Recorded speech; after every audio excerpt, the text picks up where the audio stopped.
Napoleon said, number one, a leader needs unwavering courage.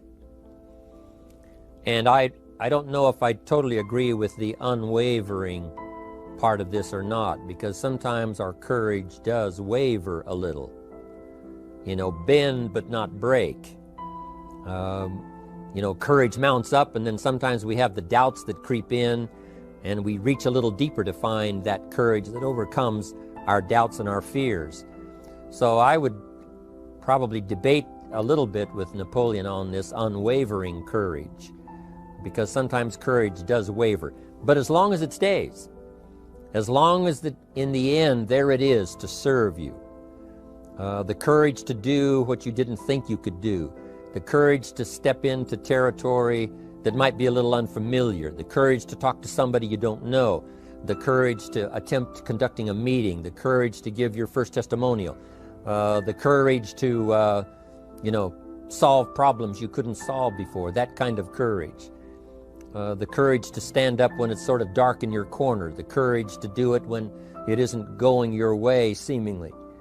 The courage to try to have a good day in the midst of a bad day. That kind of courage. Wavering a little at times, yes, because we all have doubts that attack us. We all have small fears that creep in. That is the nature of life. But that's what faith is all about. That's what courage is all about. To serve us when our doubts will not serve us well. Faith to overcome fear, and courage to overcome our doubts. But that is a good quality, a good attribute for a leader, and that's unwavering courage. Second, Napoleon said, self-control. That, of course, is the very essence of life itself, is self-control. Because we all have this warfare going on. You know, it's going on in the world, the warfare between liberty and tyranny.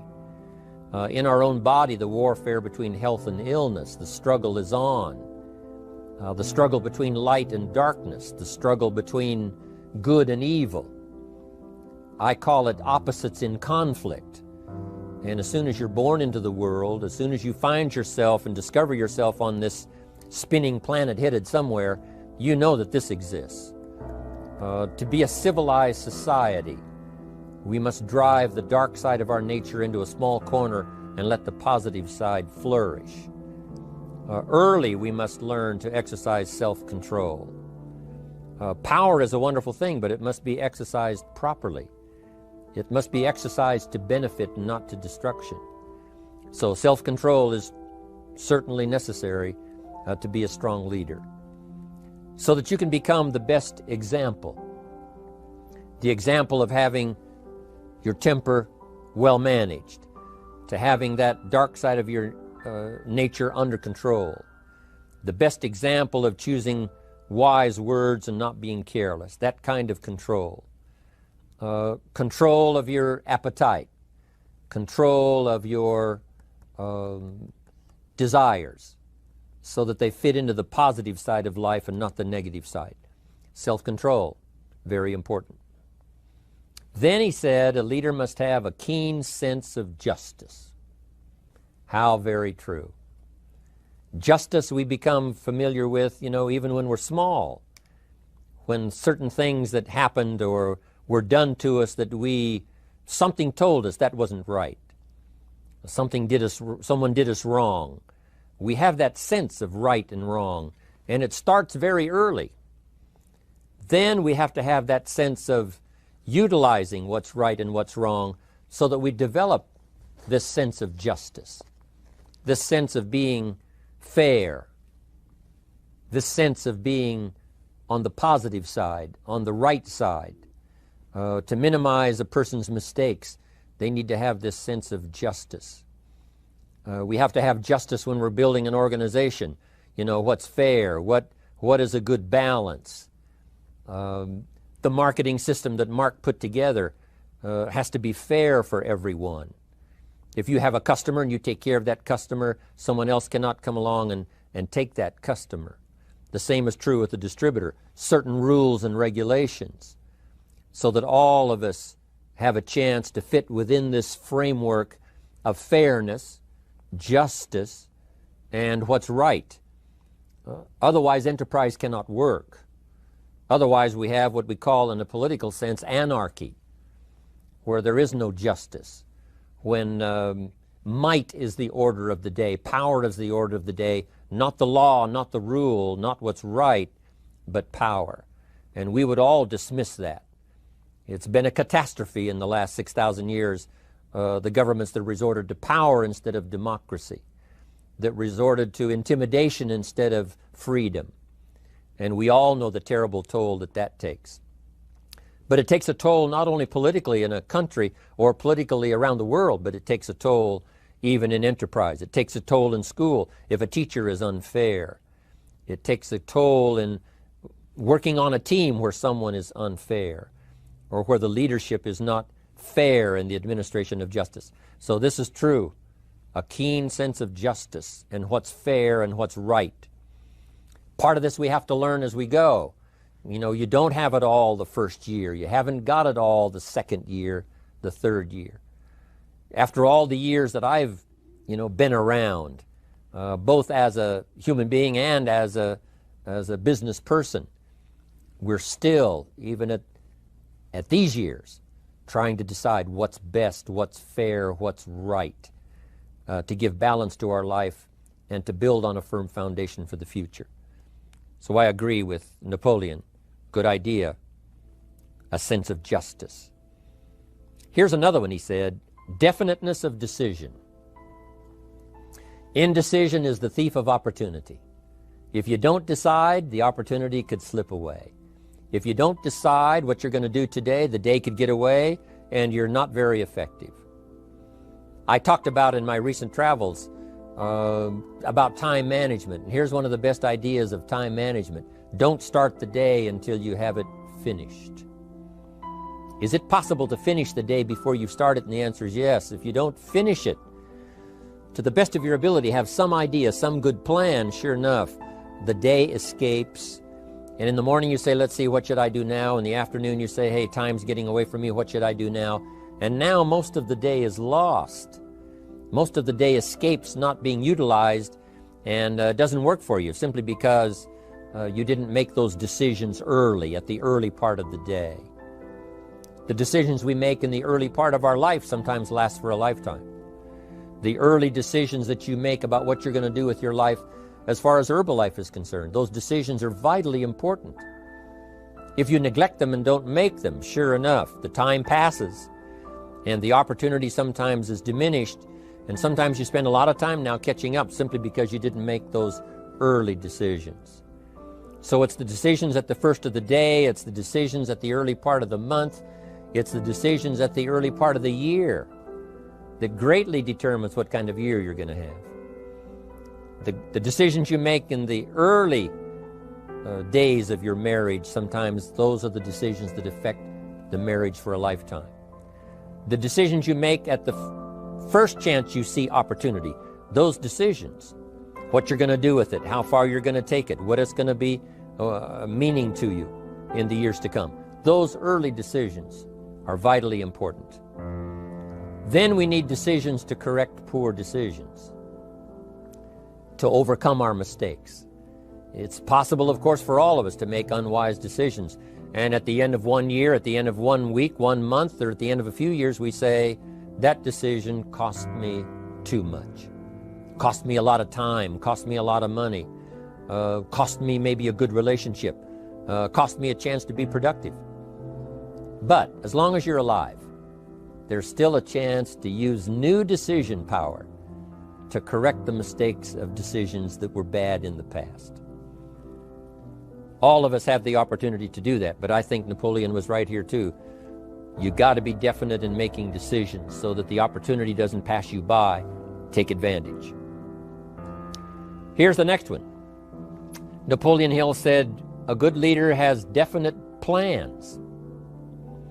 How important that is. And of all the years, I think, to cash in on Herbalife's momentum and make some plans for the future, this has got to be one of the greatest years. Herbalife in these 18 years now has created some incredible momentum, not only in opening up the countries, but momentum in the refinement of our marketing, momentum in developing new products, momentum in developing our support system. The key is now for you to make plans to ride on that momentum. Herbalife is like the tide that comes in, and the rising tide lifts all the ships if they're in the water. If your ship and your boat is not in the water, even though the tide comes in that would lift all the ships, if yours is not in the water, then it doesn't benefit you. So here's what you should do. Have the same intensity to make your plans for the future as Mark Hughes has. As the President's team, Chairman's Club especially, make the plans for the Herbalife Company future, you've got to now make your plans. Don't let this momentum pass you by. Don't let this momentum go uncashed in on. Don't let it be like a lost cause for you. And maybe you've, because of the lack of plans, have lost a month or two, or you've lost a week or two, or maybe you've lost a year, and you were 10% effective instead of 100%. Now's the time to change all that and start making some plans. Your Herbalife plans, they're vitally important. You might as well cash in on the Herbalife plans for world expansion, the Herbalife plans for expansion within your country, the Herbalife plans for the expansion of the business, the incentives. Cash in on that, capture that, and say, I've got to have some plans that match Herbalife. Not necessarily match Herbalife in numbers, but that can match Herbalife in momentum, that can match Herbalife in cashing in on the opportunity, your plans for Herbalife expansion. You got to have some plans for your family, right? You got to take your family along, don't leave them out. One of the challenges all of us have in making our plans is how to balance everything, to make sure that we don't regret at the end of the year, I spent too much time on that. I spent too much money. And then if you have, say, how can I not do that again? And construct some better plans so that you won't have any regrets at the end of a year to come, 5 years to come, 3 or 4, 5 years to come. Definite plans. The plans for the use of your money. One thing I've admired about Mark Hughes since I've met him all those years ago, once he started becoming successful, he had a splendid plan, not only for his personal success in terms of financial security, but in terms of the company. Because Mark has to look after the company and make sure that the company is secure, that the company has plenty of reserves, so that no matter what happens around the world, and when you're doing business in 37 countries, you can imagine what the challenge is to make sure the plans for each country are there, the backup plans, the financial plans, as well as products and opportunity and marketing. It is a challenge beyond comprehension to most of us what kind of planning that takes in terms of trying to make Herbalife secure for the future. I described it in one of the summit classes as Mark takes the same pledge that the President of the United States takes, and that is to preserve and protect and defend the Constitution, says the President. But Mark has to preserve and protect and defend the company to make sure it's viable, not just in America where it started, but all around the world in each country. It's an awesome responsibility. But now for you, your plans to be financially secure. If you're starting to make some big money in Herbalife, I'm telling you, you got to have a good plan for your resources so that you find yourself secure regardless of what happens. I agree with Napoleon here. You got to have good plans. One more on plans, and that is the plan for your personal development. The plan to be better this year than last year. The plan to take the classes, attend the workshops, do everything you possibly can to show personal progress, not just financial progress, not just the progress of having one more car or one more home, but the progress of personality, the progress of communication skills, the progress of recruiting skills, the progress in how to deal with people, progress in using your influence so that it multiplies its power by 5 by 10 versus what it used to be. You need those kind of plans. A plan for personal growth, personal development, a plan to be all that you can possibly be in the years to come as you develop your Herbalife business and your life business and your family business, all of that. Got to have good plans. Next, Napoleon Hill had a good saying. It was something my father had and passed it on to me as a good philosophy. And here's what he said. A good leader has the habit of doing more than what he gets paid for. What an incredible philosophy this is. The habit of doing more than you get paid for. It's what we call the service that you put out like seeds in the ground that doesn't bring the harvest immediately, but the harvest is yet to come. It's called like putting out the capital in capitalism. Doing more than you get paid for means that you're getting ready for the next move up. Because if you do more than you get paid for, you've made an investment. The average person might think if I do more than the company requires, then they're ripping me off. I'm not getting paid for that extra time, that extra attention. But you must not view it that way.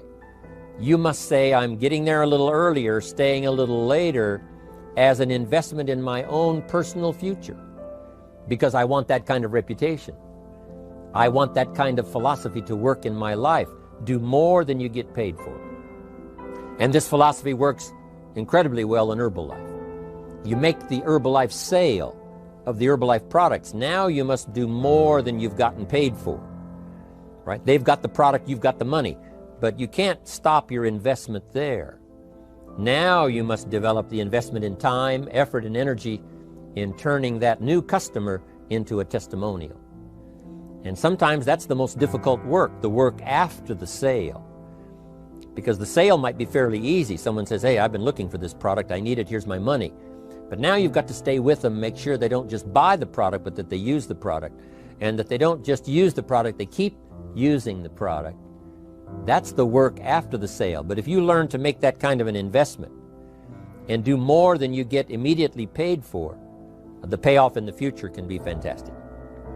Because as we all know in Herbalife, what really pays off is not a sale of the product. What really pays off is a testimonial. A testimonial that gives you more sales than you can keep up with.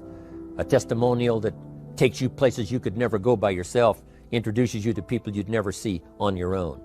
That kind of investment is so powerful. So you do more than you get paid for up front. It's happened for me, making the investment. When I first started lecturing 36 years ago, I talked to high school classes, college classes, service clubs, and I gave it all away. I went and talked for free. Someone said, Mr. Rohn, would you come and do this breakfast talk? I said, sure. Could you do this luncheon talk for this service club? I said, of course. And all of that in the beginning was for free. Primarily because I'd made my fortune, I didn't need the money, but I did it for free, but look what it's made for me by giving that kind of service in those early days. And finally it led to business and led to an enterprise. And I was giving the seminar all those years ago here in Los Angeles, and Mark Hughes was in my audience. So what you don't get paid for, don't worry about that. Just render the service with the vision of the future that it'll come back multiplied if you have this kind of habit, this kind of philosophy.